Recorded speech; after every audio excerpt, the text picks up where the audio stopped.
Imagine this.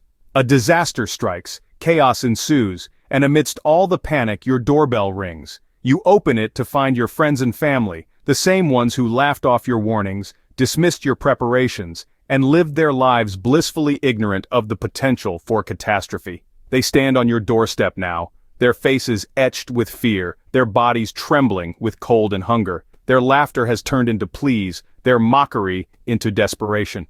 Remember how they used to tease you about your stockpiles of food, your collection of tools and supplies, your elaborate plans for every potential disaster scenario, how they used to roll their eyes when you tried to explain the importance of being prepared, of having an emergency plan, of learning basic survival skills, how they preferred to live in their comfortable bubble, believing that disasters only happen to other people?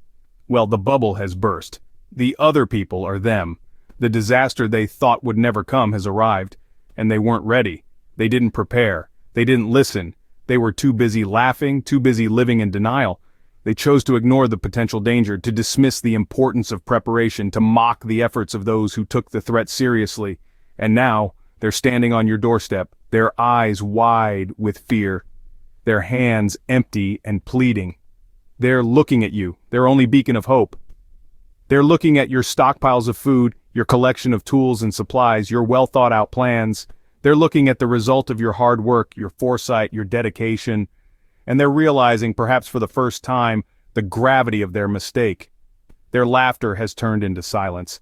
Their mockery has turned into regret. They're seeing firsthand the consequences of their ignorance, the price of their denial.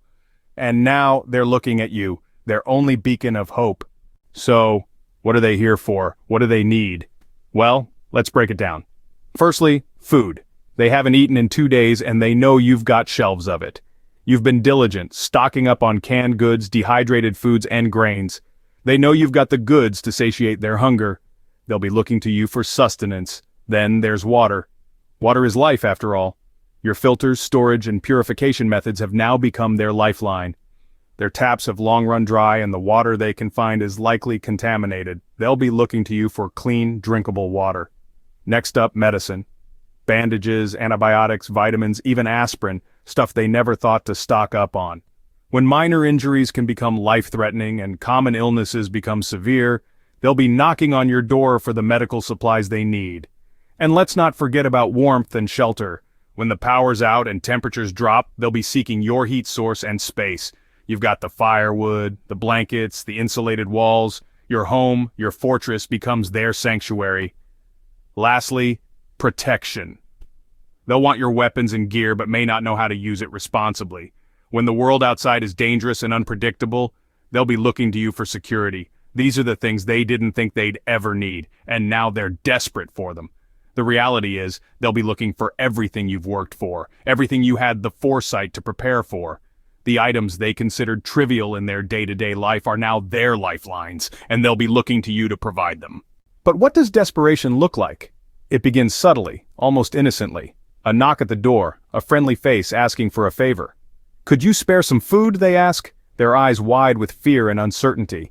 You see the desperation in their eyes, but it's veiled by the remnants of their pride.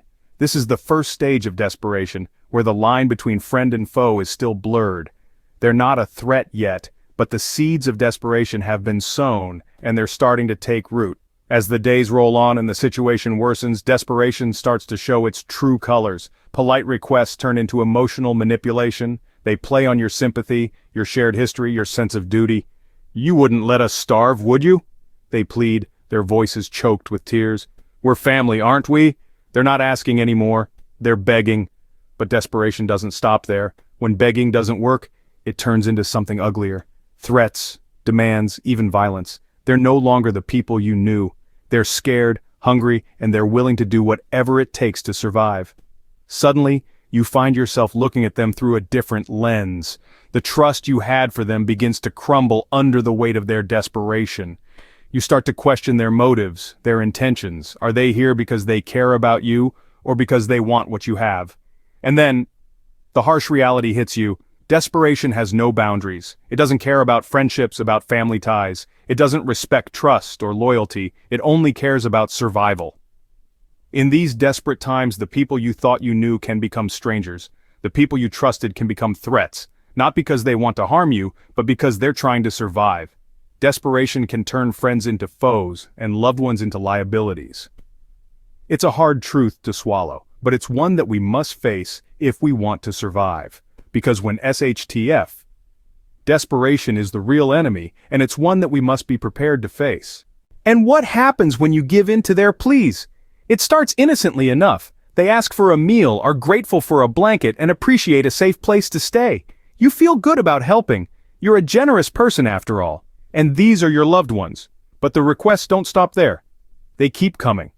Food, water, medicine, shelter, protection, everything you've painstakingly stored and prepared for, everything you've worked hard to secure for your own survival.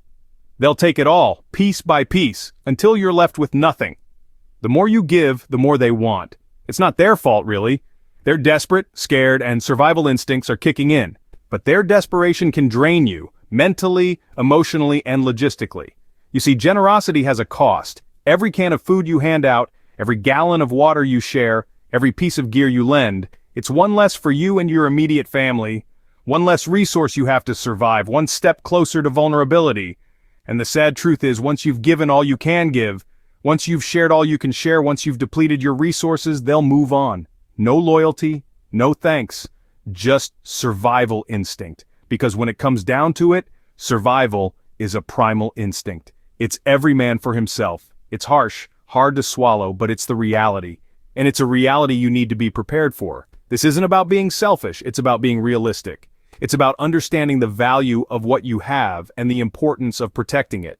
Because in a survival situation, your resources are your lifeline. They're your ticket to making it through. And you can't afford to give them away without thought, without consideration, without understanding the potential consequences. So think long and hard before you open your doors, before you share your supplies, before you give away your lifeline. Remember, generosity is a virtue, but in a survival situation, it can also be a vice.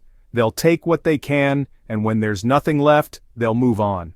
So, the question is, will you help them or will you turn them away? This is the moral crossroad that every prepper will inevitably face when unprepared friends and family come knocking at their door. It's a situation that requires more than just a simple yes or no. This is about your survival, your resources, and your conscience. These are the people you care about, people you've shared laughs and tears, joys and sorrows. Now they stand before you, desperate and helpless, their survival hanging in the balance. The irony is that their survival could potentially threaten yours. So what should you do? Let's explore some strategies. Firstly, consider having pre-packed giveaway bags. These are bags filled with basic necessities that you can hand out without compromising your main supplies. It's a way to help without hurting yourself. Secondly, think about hidden storage. Keep the bulk of your supplies out of sight, only revealing what's necessary. This way, your provisions appear limited, discouraging any thoughts of exploitation. Thirdly, establish controlled access. You can't let everyone in, and you certainly can't let them wander around freely. You decide who enters when they enter and where they can go. Your space, your rules. Lastly, vetting people based on behavior and contributions is crucial. If they're willing to help, to contribute, they become less of a burden and more of an asset. It's not just about what you can give them, but also about what they can give you.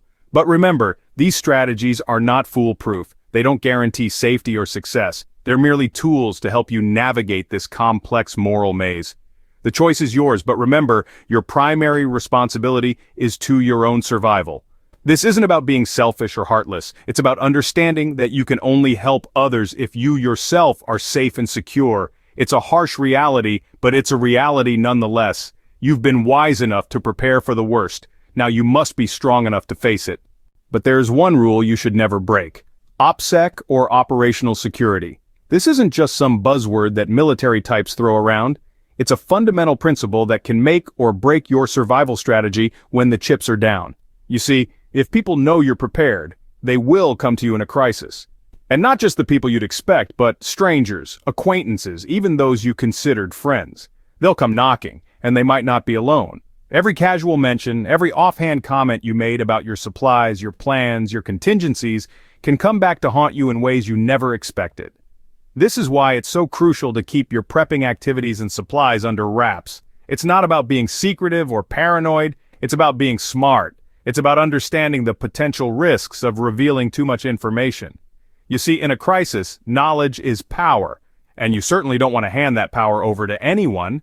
But how do you maintain OPSEC? It starts with simple things. Avoid discussing specific details about your preparations, especially in public or online. If you're storing food or other supplies, keep them out of sight. Be discreet when making purchases related to your prepping. And remember, the fewer people who know about your plans, the better. Of course, this doesn't mean you should isolate yourself. Building a network of like-minded preppers can be invaluable, but even within this network, you need to be careful. Share ideas, strategies, and general advice, but avoid specifics about what you have and where it is. Maintaining OPSEC isn't easy, especially when you're proud of your prepping efforts, but it's a discipline you need to adopt.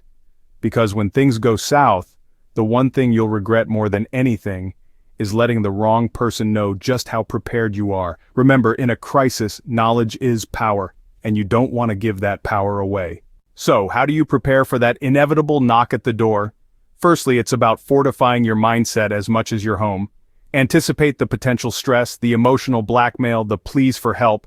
Prepare yourself to make tough decisions and stick to them. It's not just about survival, but also about maintaining your sanity amidst the chaos. Set the rules now, not later. Decide who gets in and who doesn't. This doesn't mean you're heartless, it just means you're realistic. You can't save everyone, and trying to do so might put your own survival at risk. Your responsibility is to your immediate family and those who took the time to prepare alongside you. Build quiet networks with other preppers. Having a community of like-minded individuals can be a lifesaver. Share tips, resources, and support one another. But remember, always stay low profile. The fewer people who know about your preparations, the better. Protect your supplies, your location, and your inner circle at all costs.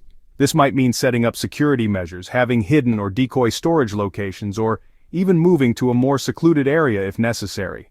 Don't let your hard work and foresight become an open invitation for the unprepared. Maintain a low profile. Don't brag about your preparations. Don't show off your supplies.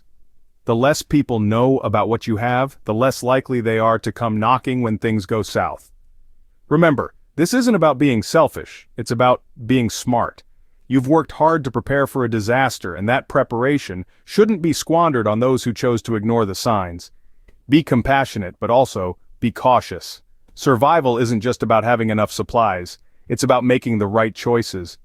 The time to prepare is now, because when disaster strikes, it's too late. So, who will be your greatest threat when SHTF? We've walked you through the harsh reality of what happens when disaster strikes and your unprepared friends and family come knocking. They'll seek your food, water, medicine, shelter, and protection. They'll drain you until you've nothing left, not out of spite, but out of desperation. This is a reality you must face, and the time to prepare is now. The moral crossroads you'll encounter could be daunting. Will you help or turn them away? It's a tough question, but one you must answer today. Remember, maintaining OPSEC is critical. Don't reveal your preps, and establish clear rules to protect your supplies, your location, and your inner circle. Remember, the time to decide how you'll handle that moment is now, not when they're crying on your doorstep. Prepare today to thrive tomorrow. So, what do you think? Let's get a conversation going in the comments below. Don't forget to smash that like button if you've found this video insightful. And remember to hit subscribe for more no-nonsense prepping truths. Remember, your preparation today could be your salvation tomorrow. Stay safe and keep prepping.